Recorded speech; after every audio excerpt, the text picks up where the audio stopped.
देशों में विदेशी लोग क्लास मिलके करते हैं, इतना प्रेम करते हैं। हम ये सोचने लगे इतनी जल्दी ये सब हुआ कैसे।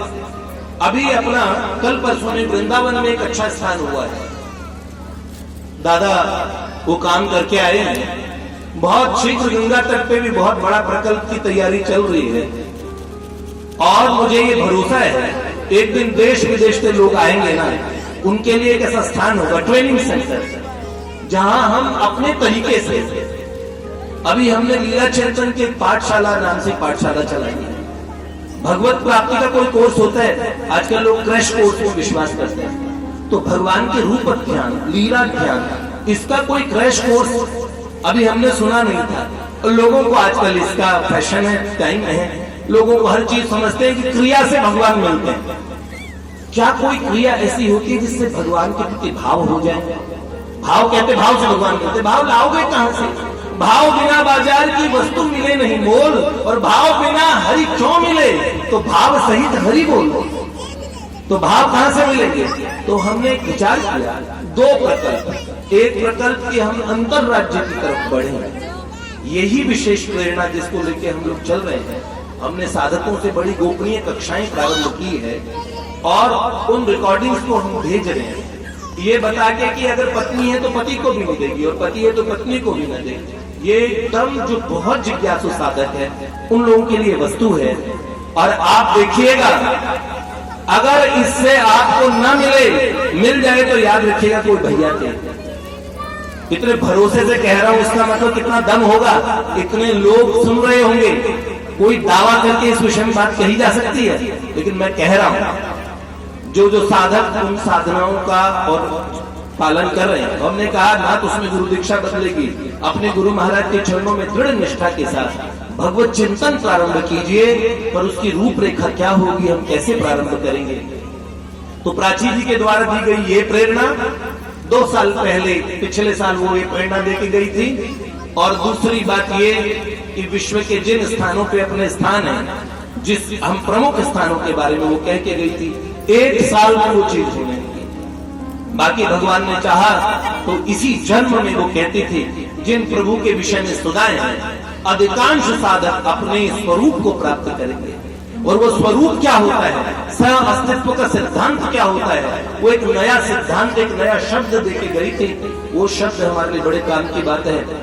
और कई ऐसे भगवान की कृपा से जिनका लीला चिंतन में बहुत अच्छा प्रवेश है, उस राज्य में जिनकी पैठ है, हम लोगों के पास यहाँ आना हुआ और उन महापुरुषों ने हमें अतिशय प्रेम किया, पिताजी से भी उनका अतिशय स्नेह। उन महापुरुषों ने एक बात कही, जैसे ही प्राची जी ने अपना वीडियो बना के एक संत के लिए भेजा और एकमात्र जाते हुए उनके स्वरूप की बात बता दी गई, एकमात्र जीवन में एक महापुरुष के लिए उन्होंने अपना स्वरूप, अपना वीडियो बनवाया। जो फोटो नहीं खिंचवाती थी वो वीडियो कैसे बनवाती? हाँ, एक फोटो है उनकी, भगवान की कृपा से वो उनकी सगाई के लिए, लेकिन वही सब लोग देखते हैं। लेकिन अपने एक वीडियो उन्होंने बोल के बनवाया कि ये एक महापुरुष को दिया गया संदेश है। हम आपको यही बात कहना चाहते हैं, अपने में महापुरुष एकदम धरे हुए, इसी जन्म में धूना गर्म है। और परम पूज्य बाबूजी, परम पूज्य बाबा, उन्होंने निश्चय कर लिया है इसी जन्म में हम प्यारे श्याम सुंदर को पाएंगे। मैं कह रहा हूँ, जन्म आप बहुत लंबी वस्तु बोलते हैं, हम कुछ ही समय में अपने प्रियतम को पाएंगे। मैं एक बात आपसे बात कहता हूँ, कुछ भी नहीं, कोई भी साधक आते हैं ना भैया, पूज्य प्रेमानंद बाबा के साधक आते हैं, पूज्य मलुकपीठ सरकार के आते हैं, सारे दिन में कभी कभार मैं दिन में सैकड़ों लोगों से मिलता हूँ। भैया जी ये पतित पावन कहते हैं, भैया जी आज ये आने वाले हैं, आप तैयार हो जाइए, मुझे बिठा देते हैं, आसन पे बैठ जाइए। मैंने क्यों? कह रहे लोग आ रहे इतने, तो ऐसे 4 से 5, 5 से 6 ऐसे लोग। तो कभी कभार तो मैं इतना थक जाता हूँ, फिर मैं सोचता हूँ भगवान ने मुझे ऐसा निश्चय करके मेरे लिए सेवा दी है, तो मुझे काम करना चाहिए, मुझे पुनर्जीवन मिला है, इसी चीज के लिए मिला है। तो मैं ये बात कहता हूँ, मेरे मन में क्या बात आती है, ये जिन महापुरुष के शिष्य हैं, अपने गुरुदेव ने इनकी निष्ठा पक्की कर दो। जो साधन इन्हें गुरुदेव से मिला, उस साधन के प्रति इनमें अहोभाव भर दो। कहीं हम अपने को कुछ ऐसा तो करना नहीं है कि अपनी कमीशन पक्की है पिताजी, ऐसा नहीं है कि आओ हम तुम्हें दीक्षा दे दे, ये कर दे, इस खेल में नहीं है कहीं से कहीं तक। लेकिन एक बात है, जो जिस भी मार्ग का साधक आएगा हम उसके लिए कुछ पाथेय, रास्ते में कुछ खाने के लिए कुछ पाथेय, पथ की कुछ सामग्री पैक करके जरूर देंगे। तो हमने सोचा उनकी साधना में अभिनिवेश हो जाए और भगवान मिले ऐसी वस्तु उनको कुछ पैक करके देनी चाहिए। तो यही प्रकल्प हमने 2-3 प्रकल्प सोचे हैं, आप आशीर्वाद दीजिएगा। आगे की कमान जिनके हाथ में ना वो बोलते नहीं है, हालांकि वो योद्धा है। बलराम जी जिनके मैं विषय में बात कह रहा हूँ, इनका नाम क्या आगे बलराम है।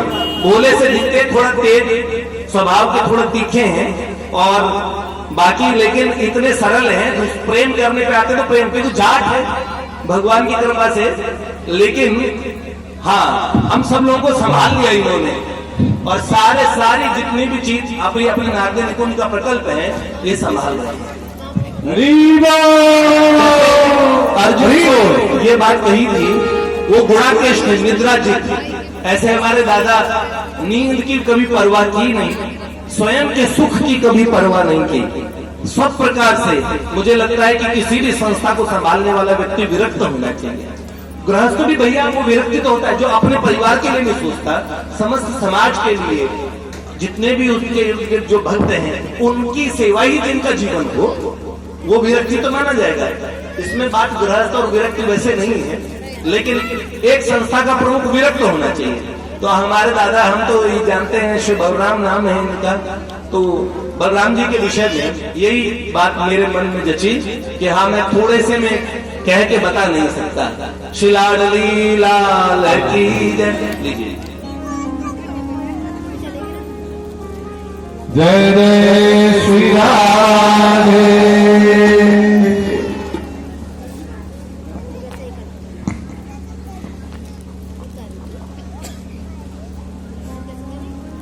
हरि बोल। मुझे बोलना तो आता नहीं है, शब्दों का कुछ प्रयोग किस तरह किया जाता है, पर तब भी इस वाणी से कुछ बोलना चाहूंगा क्योंकि भैया जी ने बुलाया और भैया जी किसी काम के लिए बुलाएंगे तो मैं आऊंगा। पूज्य पिताजी, पूज्य नवनीत भैया, पूज्य विनीत भैया, पूज्य भैया, सभी भक्तजन को प्रणाम। एक बात कहना चाहता हूँ, भैया जी कह रहे थे कि अर्जुन की बात कर रहे थे भैया जी। अर्जुन कितने ही बड़े योद्धा रहे हो पर उनके पीछे असली योद्धा कौन था सबको पता है। ठाकुर जी का सब, ठाकुर जी सब कुछ कर रहे थे, इसलिए मेरे अंदर जो भी आपको गुण नजर आ रहे हैं, भैया जी जो कुछ बोल रहे हैं वो सब कुछ भैया का दिया हुआ है। और अभी भैया जी ने थोड़ी देर पहले एक शब्द लिया था कि मैं खुले मन से बोल रहा हूँ कि भगवत प्राप्ति आप सबको होगी जीते जी, और मैं उस चीज को एक्सेप्ट करता हूँ। मुझे तो भगवत प्राप्ति हो रखी है खुले मन से, क्योंकि मेरे सामने ऐसा कोई अनुभव नहीं है, ऐसी कोई लीला नहीं है। मैं खुल के आप सबको बता रहा हूँ जो मैंने खुद फील नहीं किया, जो मेरे जीवन में नहीं है। सब कुछ प्राप्त है और प्राप्त जीवन में होता क्या है मैं आप लोगों से पूछना चाहता हूँ। अगर भगवान मिल गए तो आप क्या करेंगे? भजन ही करना है, भजन हम कर रहे हैं। सेवा ही करनी है, सेवा मैं कर ही रहा हूँ। तो सब कुछ मिल गया, सब कुछ मैं कर ही रहा हूँ। बाकी आगे चाहता हूँ पूरा जीवन समर्पण भैया जी के चरणों पे हो, और मैं चाहता हूँ कि मैं बोल रहा हूँ जब करके दिखाऊंगा, जब अंत समय में जाऊंगा तब मैं अपने आप को मानूंगा मैं कुछ कर पाऊंगा। देखिए ब्रज में बहुत ही परम पुनीत, परम पवित्र एक ठाकुर जी हैं, गिरिराज जी के स्वरूप में पर्वत है। उनको किसने उठाया था? कृष्ण भगवान ने। तो यहाँ जो नारदीय निकुंज नामक ये परम पवित्र जो संस्था है, इसको यहाँ कृष्ण बलराम दोनों ने उठाया हुआ। तो अब आपके सामने दोनों ही है, कृष्ण बलराम। इस गिरिराज जी परम पवित्र इस संस्था रूपी गिरिराज जी को हमारे कृष्ण बलराम दोनों बैठे हुए आप लोग दर्शन कर रहे हैं। तो ये है, और ऐसे ही ये लोग स्वस्थ रहें।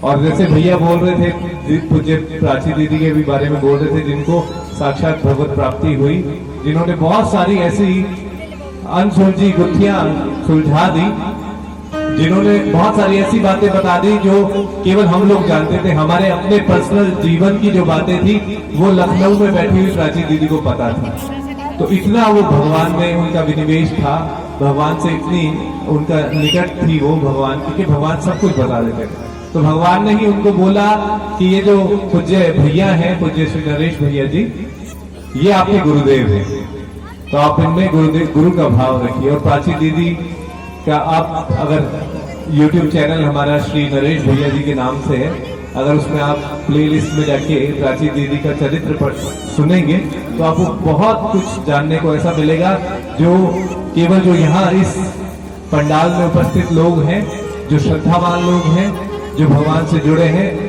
उन्हीं के मतलब का है और उन्हीं के लिए है और उन्हीं को ये विश्वास हो सकता है। तो आप लोगों के लिए बहुत ही सुलभ, वो जो बहुत ही गोपनीय वस्तु है उसको बहुत ही सुलभ करके हमारे YouTube चैनल पर भी है, तो आप लोग अवश्य उसका लाभ लें।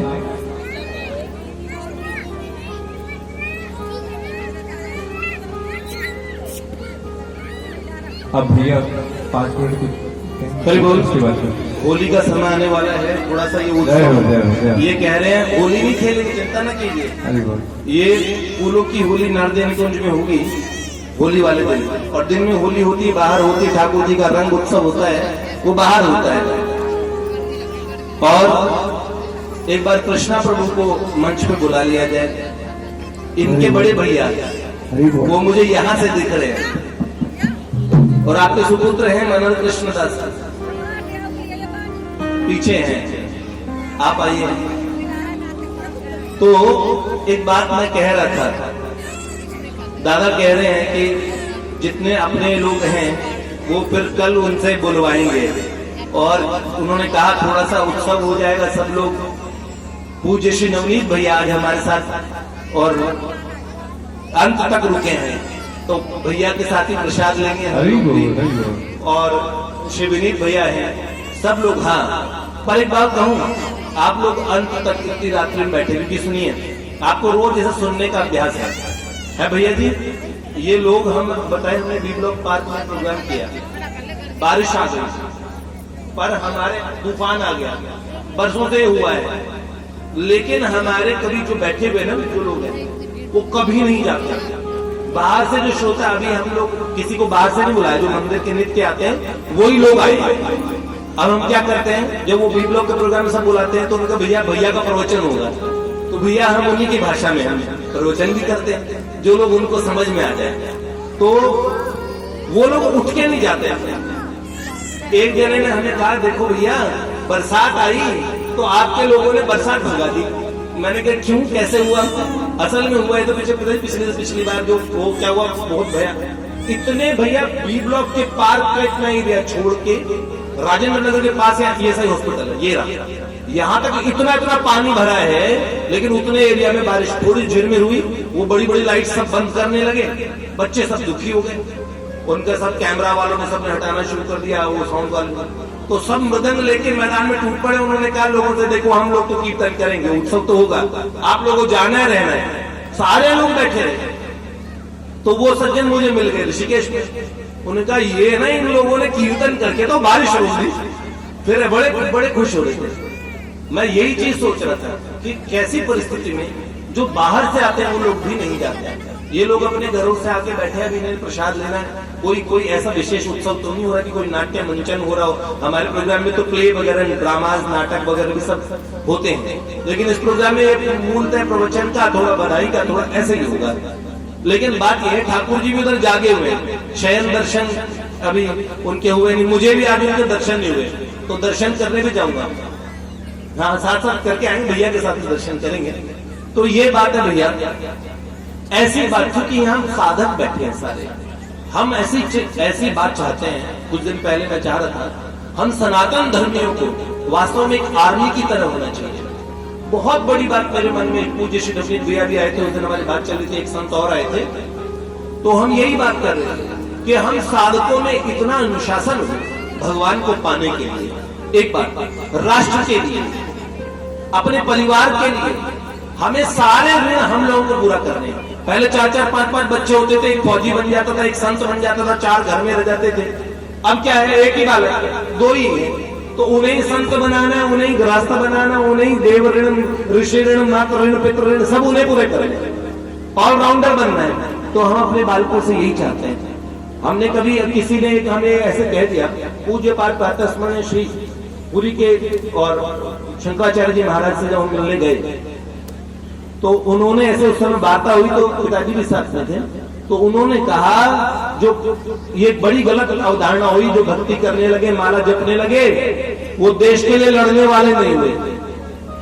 मैंने कहा महाराज जी हमारे पास तो अधिकतर जाट गुर्जर है, मैं इन्हें बोल के रखता हूं कि लड़ाई मत करना बेटे, हमें अपनी ये लड़ाई करनी है ना, राष्ट्र के लिए लड़नी पड़ेगी। जब धर्म पे बात हो, गीता जी पे, गंगा जी पे, मातृ शक्ति पे, अपने धर्म के लिए छोटी छोटी बात पे, इसने मुझे घूर के देख लिया, इसने मेरी बाइक की हानि में दी। अगर इन बातों के लिए लड़ेंगे तो देश के लिए कब लड़ेंगे, वास्तव में धर्म के लिए कब लड़ेंगे? हम समाज में ही लड़ते रहेंगे। असल में कहते हैं एक गाल पे थप्पड़ मारे दूसरा गाल आगे कर दो, ये अपने समाज के बड़े बूढ़ों के लिए होता था, समाज के अपने निर्जनों के लिए होता था। मोहल्ले में भी कोई ताऊ जी है तो वो सबके ताऊ जी है, लोग शर्म करते थे उनके। तो मैंने कहा बेटे अपने अहंकार को कम करना हो तो वहां कम करना, वहां पे आदत पूर्वक नमन करके हम कुछ नहीं है ऐसे। लेकिन जब राष्ट्र के शत्रु सामने खड़े होने तो कापुरुष मत बनना, उस समय खड़े हो जाना, अपना स्वरूप दिखाना, और बताओ तुम जाट हो, गुर्जर हो, कौन हो, क्षत्रिय हो, अपना बल दिखाओ। उस समय खड़े हो, उस समय अपनी शक्ति का प्रदर्शन करना। और ऐसा कई बार भगवान की कृपा से ऐसा हुआ भी। और हम तो एक बात ये कह रहे थे, एक मोहल्ले में 10 लड़के बदमाशी करने लगे ना, वो मोहल्ला गाजियाबाद तक बदनाम हो जाएगा ना भैया। भैया मैं कह रहा हूं लोग रोज 150-200 लड़के आते हैं उस जगह। कभी कोई ये बोल दे कोई माताएं बहनें जा रही हो, किसी को दिक्कत हुई हो, परेशानी हुई हो, होली तक भी खेलते हैं तो किसी को दिक्कत नहीं होती, किसी माता बहन पे किसी पर रंग नहीं डालते हैं, खूब रसिया करते, खूब शरारत करते हैं अपने ही उतने एरिया में, किसी को देखना न किसी कैसी बात। इसका मूल कारण क्या? भक्ति में हरि जस गावत सब सुधरे, भगवान का भजन क्या नहीं बना देता, ये बहुत बड़ी बात है। और गाजियाबाद जैसे क्षेत्र में पूज्य डॉक्टर माँ कहा करती थी, कैसे संत थी भैया, भारत के सब संत उनसे मिलने आते हैं। पूज्य उड़िया बाबा से लेकर हरिबाबा पिताजी ने तो उनकी बड़ी, और पूज्य डॉक्टर माँ से मिलने गए, हिमालय में तपस्या करती थी। अंग्रेजों के टाइम में डॉक्टर बनी, विदेश में जन्म हुआ उनका, 100 साल की आयु होकर लगभग गई है। हम और पिताजी, उनके पास पिताजी रोज रात्रि में जाते थे, हम भी मिलते थे, इतनी पढ़ी लिखी थी। तो वो कहती थी गाजियाबाद सच ए नोटोरियस टाउन, मतलब कुख्यात गाजियाबाद। ये बच्चे वहां के बच्चों का सीधा सीधा चेहरा। अब इन लोगों को देखो, ये सब लोग ना ऐसे बड़े जोशीले थे। किसी समय लोग मुझे कहते हैं अरे भैया किसी के सर पे भी अर्धा मार दिया, ऐसे लोग भी थे परिवार। अब नहीं है तो नारदे निकुंज के सारे अच्छे पढ़े लिखे परिवारों से भक्त आ रहे हैं, लेकिन प्रारंभ में ऐसे ऐसे भक्त भी आए थे जिनके नाम से लोग डरते हैं। भैया रोड पे गाड़ी खड़ी कर दी और गाड़ी में बसता था नायक नहीं खलनायक में, पिस्टल लेके बैठे, कोई पुलिस वाला नहीं रोकता, सारे पुलिस वालों ने इतने पैसे। ऐसे परिवारों के बच्चे जब मेरे पास आए और वो सुधर गए तो मुझे आज भी लोग ये कहते हैं भैया वहां ना बच्चे जाके सुधर जाते हैं। हाँ नरेश भैया के पास भेज दो, जब बच्चे बिगड़ गए होते। बाद में कुछ और अवधारणा बनी, अब आते हैं सारे माधव जी के प्यारे। और बहुत बड़ी बात हुई, इस क्षेत्र के अंदर में युवाओं के अंदर में एक नई चेतना का जन्म हुआ। और अगर ऐसे बालक होंगे तो कमाल होगा। अभी इनकी नई पीढ़ी भैया जी, छोटे छोटे मदन कृष्ण वगैरह, वो बच्चे जन्म से ही भक्त हैं और कितनी अच्छी जनरेशन आ रही है। तो हम यही चाहते हैं कि सनातन धर्म के बालकों को और एक ऐसा समूह दिखे। एक पुलिस अधिकारी ने मुझसे पूछा ये सारे लड़के इतने इकट्ठे कैसे कर लिए आप लोगों ने? और असल में क्या, अधिकतर यहाँ के इंस्टीट्यूट कोचिंग वगैरह भैया, मेरे पढ़ाए हुए स्टूडेंट उन्होंने यहाँ के बड़े कोचिंग खोल रखे, तो उनके स्टूडेंट्स भी आते हैं सारे युवा। और जिम खोल रखी है, हमारे कई लड़कों ने खोल रखी है और कई जानकारी के सब लोगों ने। तो उस दिन जिम बंद करके हमारी यात्राओं में आते थे। आपने भैया शायद हमारी कोई यात्रा नहीं देखी होगी, यहाँ का सारा एरिया ऐसे मतलब पैर रखने की जगह नहीं होती, इतनी भीड़ आती थी। तो 5 थानों की पुलिस लगाई थी उसमें। तो उन्होंने मेरे को, पुलिस अधिकारी ने मुझसे पूछा, उन्होंने कहा गुरुजी एक बात बताओ, ये इतना छोटा सा मंदिर और इतने लड़के कैसे लाए आपने? कहीं आश्रम में छुपा के रखे थे, कहां से? मैंने कहा ये घरों में रहते हैं और यहीं के छोरे हैं सब। अरे ये आज के दिन ऐसे बने या रोज ऐसे होते? मैंने कहा ये बहुत बढ़िया लड़के हैं। मैं तो पहले जैसे लड़के थे वैसे ही थे, लेकिन अब ये अलग है। और आप लोग इनका स्वरूप देख लो, आप लोगों को पता लगेगा, चमकते हुए चेहरे। एक बार एक माता जी ने कहा मेरे बेटे को आपने अपने हरिबोल में बुला लो, मैं देवेश जी वगैरह, हम तो लोग खड़े थे। मैंने कहा जी माँ कोई शिकायत आपको? नहीं, आप लोग अपने बच्चों को लगाने की खाने कुछ चीज देते हो, आपके यहाँ बच्चे चमकने लगते हैं। उनके चेहरे मैंने देखा है कि कुछ आप खाने का लगाने कुछ ऐसा देते हो।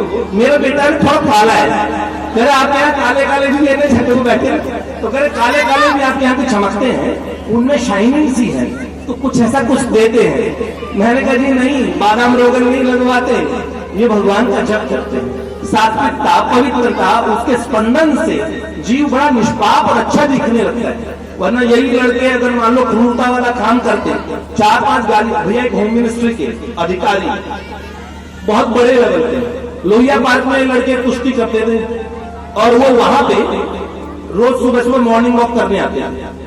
तो वो देखने लगे, 15 दिन बाद में वो मेरे से मिलने आए।